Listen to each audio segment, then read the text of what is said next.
2.0 এখানে সত্য ঘটনা শোনানো হয়।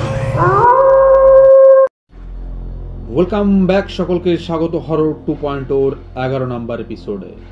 সঙ্গে আমি আছি সৌমিক। আজকের ঘটনাটি পাঠিয়েছে হেনা। খুব ভালো একটি ঘটনা, আমার খুবই ভালো লেগেছে, তাই ঝটপট করে সবাই কানে হেডফোন লাগিয়ে নিন যদি ভূতকে অনুভব করতে চান একদম কাছ থেকে। তাহলে চলো শুরু করা যাক। আমার মা দেখতে অতি সুন্দর ছিলেন, রূপে গুণে কোনো দিকে যেন কোনো কম ছিল না আমার মায়ের। সুখ আর আনন্দ নিয়ে আমি, বাবা আর মাকে নিয়ে একটা ছোট্ট সংসার ছিল আমাদের। কিন্তু নিয়তির নির্মম পরিহাস, কোথা থেকে যেন একটা অশুভ ছায়া ঘিরে ধরলো আমাদের ছোট্ট সংসারটিকে। হঠাৎ করে মা যেন সবার সাথে রহস্যময় আচরণ করতে শুরু করল। কখনো প্রচন্ড রেগে যেত, আবার কখনো একা একা খিলখিল করে হাসতেন, আবার কখনো একা বসে বসে কাঁদতেন, ঠিক বাচ্চাদের মতো। আমি তখন ক্লাস 2-তে পড়ি। তখন আমার ছোট বোনের জন্ম হয়। সকল মা তার শিশুকে খুবই যত্ন আদর করে, এটাই স্বাভাবিক। কিন্তু আমার মা আমার বোনকে প্রচন্ড ঘৃণা করত, আবার কখনো কখনো প্রচন্ড আদরও করত। আস্তে আস্তে সবকিছু ঠিক হয়ে আসছিল, কিন্তু হঠাৎ একদিন সবকিছু যেন বদলে গেল। প্রতিদিনের মতো বাবা খেয়ে দিয়ে অফিসে চলে গেল। মা আমাকে নিজের হাতে খাইয়ে দেয়, স্কুল ছেড়ে দিয়ে আসে। আবার যখন স্কুল ছুটি হয় মা আমাকে সঙ্গে করে নিয়ে আসে বাড়িতে। দুপুর ঠিক 1টা বাজে। হঠাৎ লক্ষ্য করলাম মা অস্বাভাবিক আচরণ করছে। মার চোখের দিকে তাকিয়ে আমার মনে হচ্ছিল যেন আমার হৃৎপিণ্ডটা খাঁচা থেকে বাহিরে বেরিয়ে যাবে। লাল টকটকে হয়ে আছে মার দুটো চোখ, যেন চোখ দিয়ে এখনই আগুন বেরিয়ে আসবে। আমি ভয় পেয়ে গেলাম। আমি ভাবছিলাম পাশের বাড়ি খবর দেব, কিন্তু মা সঙ্গে সঙ্গে যেন আরো হিংস্র হয়ে গেল। ঘরের সব আসবাবপত্র ছুঁড়ে মারছিল একটা একটা করে। হঠাৎ মা ঝপ করে আমার চুলের মুঠিতে ধরে বসলেন, তারপর একবার পিছন ফিরে তাকালেন। কেমন যেন মনে হচ্ছিল পিছন থেকে মাকে কেউ নির্দেশ দিচ্ছে। তখন বিছানায় শুয়ে আছে আমার 2 মাসের ছোট্ট বোনটা। মা আমাকে ধাক্কা দিয়ে ফেলে দিল। আমি ছিটকে গিয়ে পড়লাম। আমি লক্ষ্য করলাম মা যেখান থেকে দাঁড়িয়েছিল সেখান থেকে হাতটা লম্বা করে দিয়ে আমার ছোট বোনটিকে তুলে ধরলো।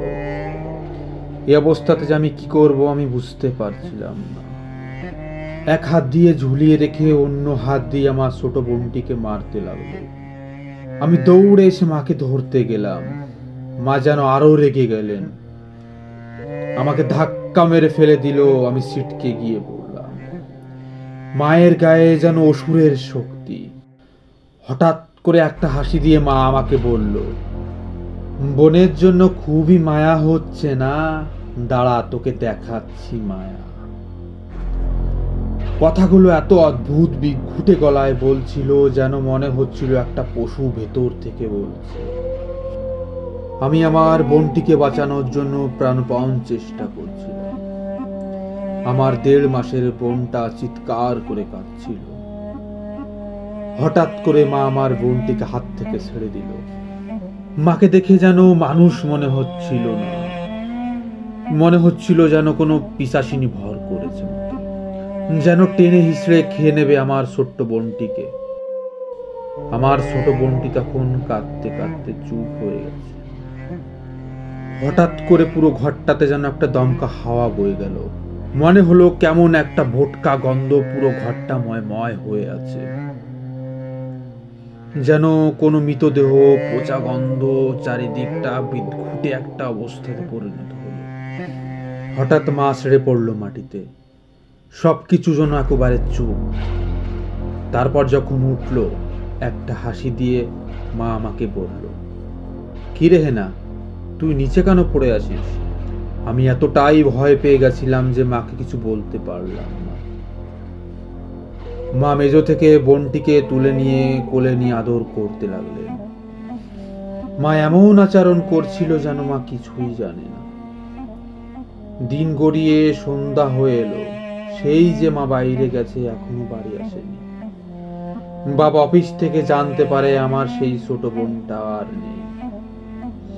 মা সেদিন খুব কেঁদেছিল, আমি সব জানি, কিন্তু ভয়ে কিছুই বলতে পারিনি। ঘটনাটা এখানে শেষ না।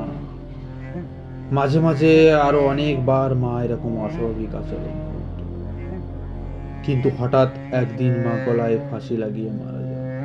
আমাদের ছোট্ট সুখের সংসারটা যেন তছনছ হয়ে যায়।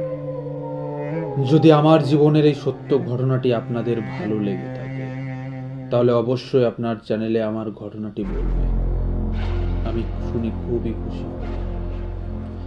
সবাই ভালো থাকবেন, সুস্থ থাকবেন, ধন্যবাদ।